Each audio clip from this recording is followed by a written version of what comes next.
My name is George Leonard, better known as Georgie Porgie. You know, the guy who wouldn't cut his hair, lived in the house with the pointy roof. My father built that house.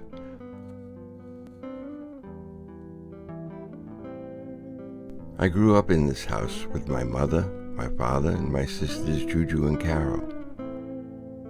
I got a call not too long ago that the legendary house was to be torn down, and I was offered the opportunity to see it one last time. I toured the grounds thinking, wow, there's a lot of memories here.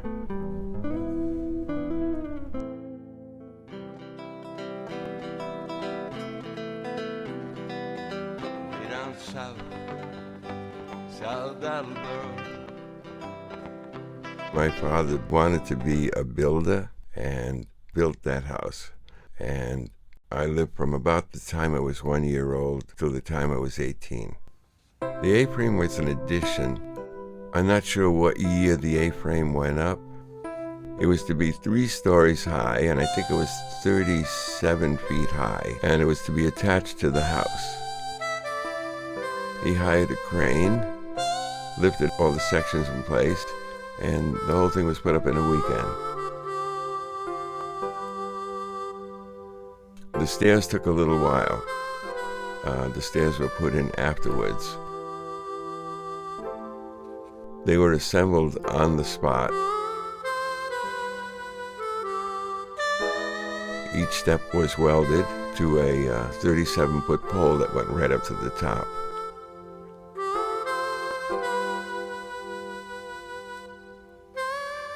Stairs went all the way up to the 3rd floor.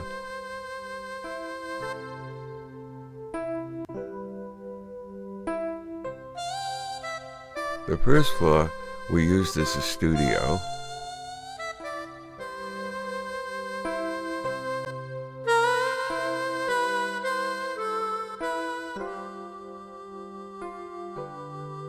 The 2nd floor was just a bedroom, and the 3rd floor was a tiny little bedroom. One of my memories was I'd be up in the A-frame in my bed, and in the evening I would hear the cars go by and people yelling out of the cars, things like, "We love you, Georgie Porgie. Keep going, Georgie Porgie. Georgie Porgie sucks." And every night there was something. When I revisited the place, I was thinking, wow, these stairs are really frightening. They were quite challenging. Actually, they almost seemed lethal. I don't know what it was. I guess when we were kids, we just didn't notice any of that. But I think it was just the novelty of it that was fascinating. Our band, Georgie Porgie and the Crybabies, was well liked, and we were playing everywhere.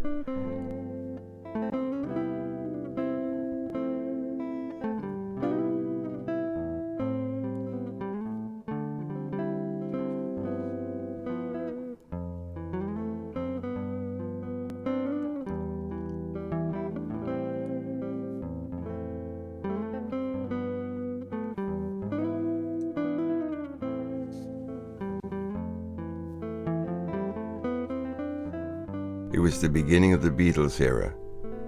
In fact, my hair was only Beatle length, and I wore a suit and tie to school. All this was happening while I was in high school and living in the A-frame house located on Highland Avenue in South Attleboro, which over the course of time became somewhat of a landmark.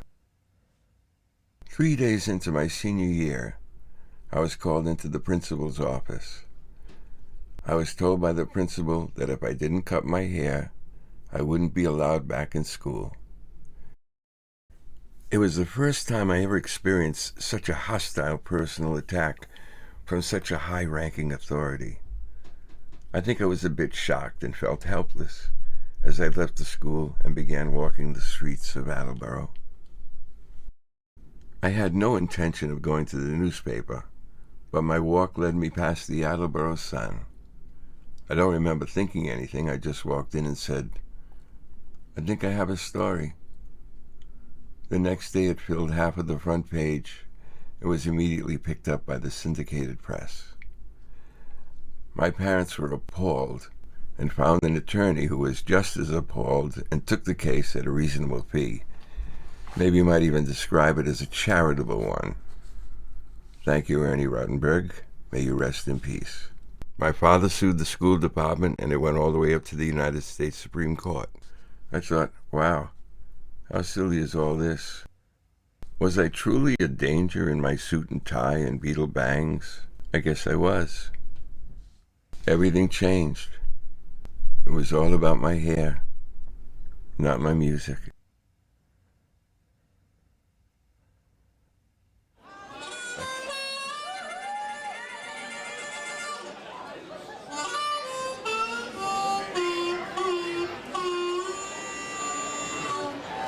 When George was in high school, he grew his hair to Beatle length, and they actually threw him out of school. So he sued the school department, and it went all the way to the Supreme Court. And it's because of him that kids today get to wear their hair the way they do. But he's much more than that. He's a great musician. He's one of our finest musical treasures. He started a band with his sisters, the Crybabies, and he took them down to New York City where they were a huge hit on the discotheque scene. They wound up recording for Jubilee Records, and those records are now collected all over the world and are considered some of the finest dance records ever made. I'm Georgie Porgie, and these are the Crybabies. Shirley Swinger on the bass, Carol on the drum, my favorite guitar player, George Leonard.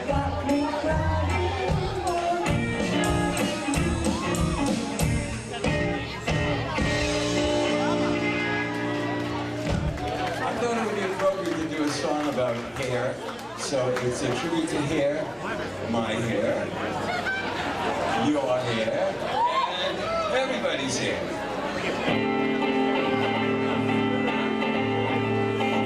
Just look at my hair, my beautiful hair. It's who I am, it's what I wear. Look at my hair, my beautiful hair. You have my blessing. Go on and stare. Some have it on their head, some on the chin instead, and some hair is red and some is in a dread, and some look like it just got out of bed. Look at my hair, my beautiful hair. It's who I am, it's what I wear. Look at my hair, my beautiful hair. You have my blessing. Go on and stare.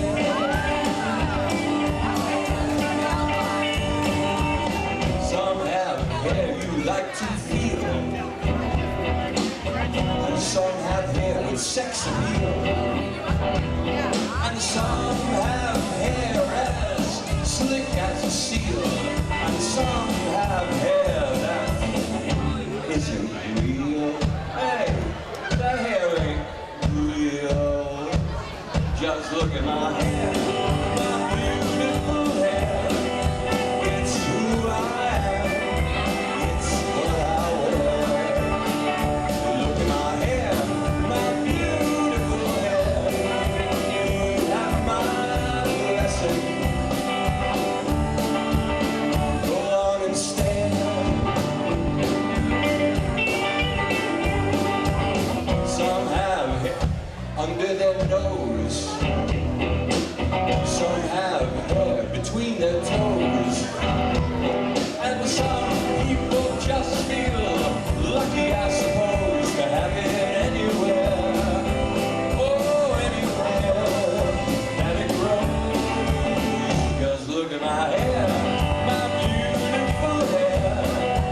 It's who I am, it's what I wear. My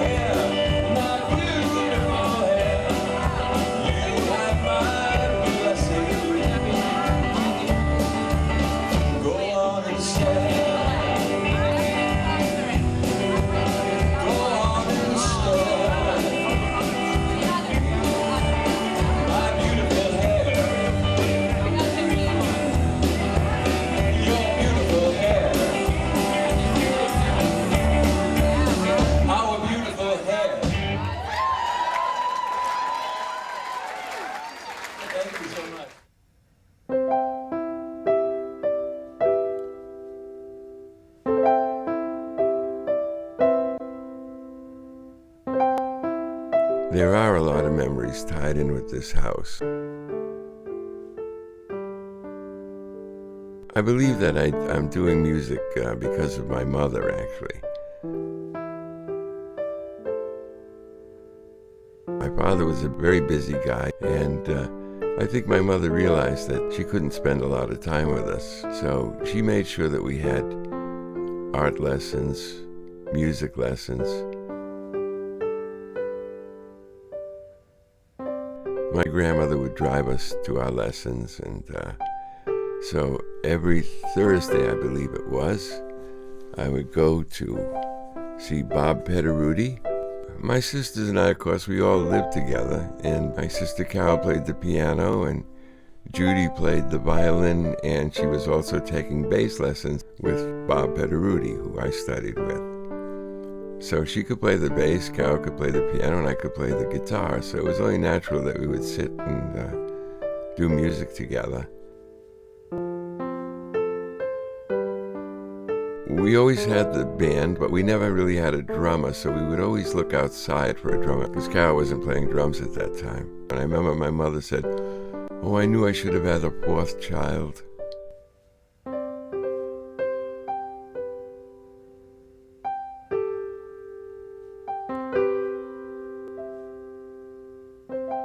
There are a lot of memories.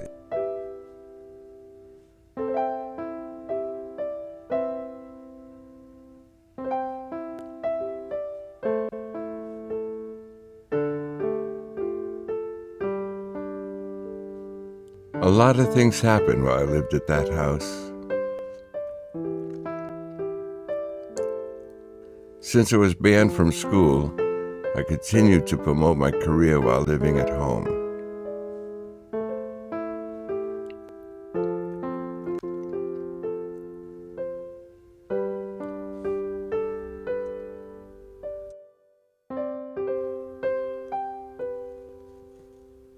One night, my mom and dad went to Ziggy's Lounge in Pawtucket, probably around 1962, 63.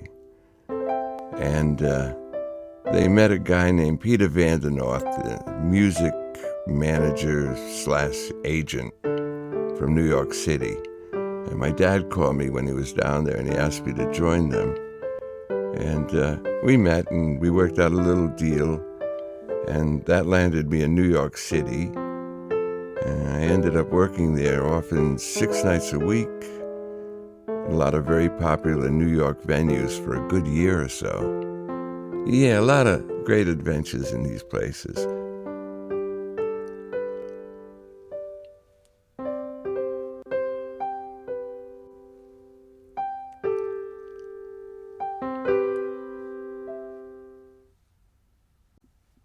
Guests would come on stage and perform with us. Sam the Sham, famous for Wooly Bully, Wooly Bully, 1, 2, 3, quadro, bang, bang.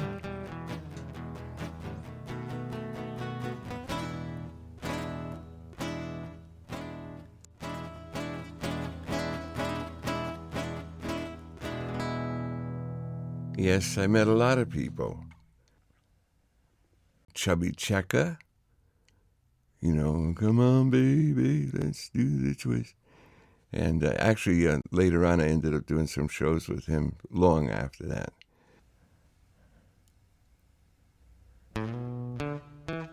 And there was John Lee Hooker of great blues fame. His big song was "A Boom, Boom, Boom, Boom. I'm gonna shoot you right down." Yeah. And he was wonderful. One of the great old, uneducated blues singers, legend. He was fabulous. Got up on stage, and as he always does, he moved the people. And he used my guitar, which he slung on his right shoulder. And it slipped off his shoulder 3 times and fell on the ground. And he picked it up and he just kept playing, and it was just such a cool little memory.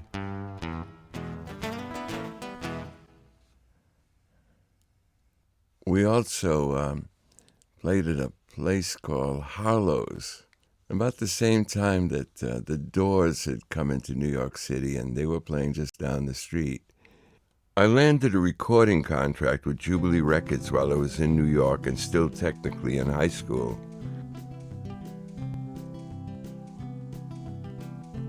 My name was up in lights on Broadway and 52nd Street at Jack Silverman's International Theater, and I always seemed to be performing somewhere. I decided to take an apartment in New York City at one point to further my career.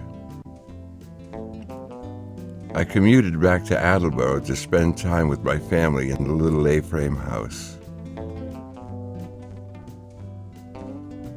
The pool seemed to generate quite a few tall tales about wild parties with Jimi Hendrix and others, which of course wasn't true.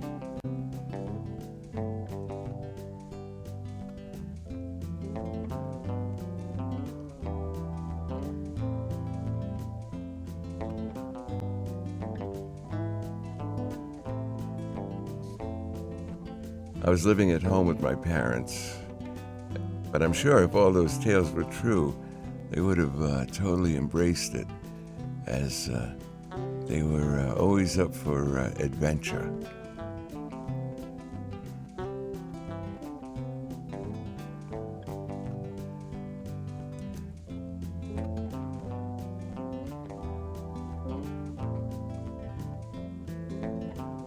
There are a lot of memories tied in with this house.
My father eventually sold the house.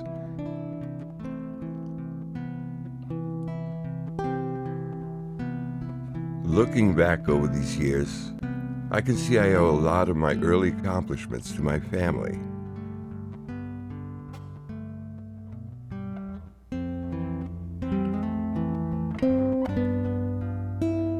I always had their support in these ventures, and I always found my way back to South Attleboro.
My dad would have been mortified to see the condition of the home he built and the place where he nurtured our family.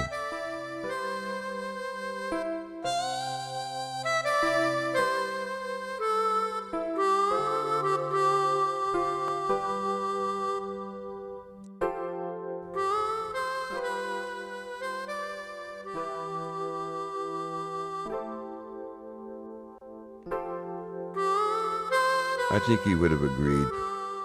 Time for it to be torn down.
My parents passed away. The house is gone now, but my sisters and I will always remember that house and those early memories. I suspect for at least as long as my generation lives on, there will be an occasional passerby that will point out to the spot on Highland Avenue and say, "Hey, isn't that where Georgie Porgie's house used to be?" Way down south, in South Attleboro.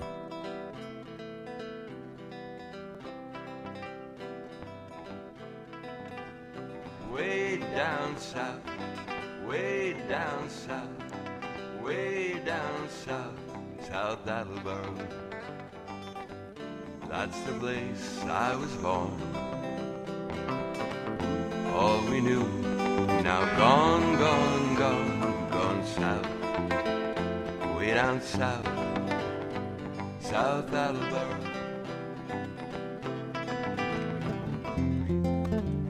Now it's gone, gone, gone, gone south. Way down south, South Attleboro.